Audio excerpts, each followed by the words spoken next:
ఈ శరీరము నేను కాదు, ఈ శరీరము లోపల ఉన్నటువంటి ఆత్మ నేననేటటువంటి బుద్ధి స్థిరంగా నిలబడి అనుభవంలోకి వచ్చేటటువంటి అదృష్టాన్ని మనకి కృప చేస్తాడు. అలా కృప చెయ్యగలిగిన వాడు కనుక ఆ శివలింగానికి అభిషేకం. ఆ అభిషేకానికి శివలింగం చల్లబడితే లోకమంతా చల్లబడుతుంది. ఇది నువ్వు ధ్యానం చేసి అభిషేకం చెయ్యాలి. అంతేకాని అభిషేకానికి వెళ్ళిన దగ్గర నుంచి ఏమేమి పోసేద్దామని చూడకూడదు.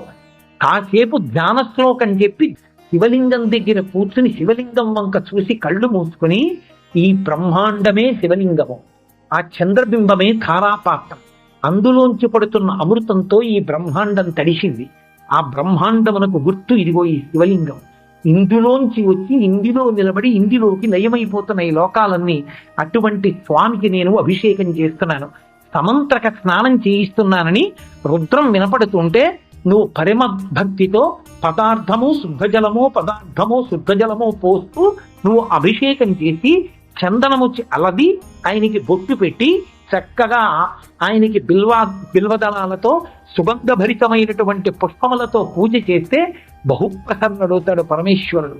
నిజానికి ఇవేవి మనం కొత్తగా తెచ్చేవి కావు, భావన ఒక్కటే మనం నిలబెట్టవలసింది. ఆ భావన ఒక్కటి ఉన్నదా మురిసిపోతాడు పరమేశ్వరుడు.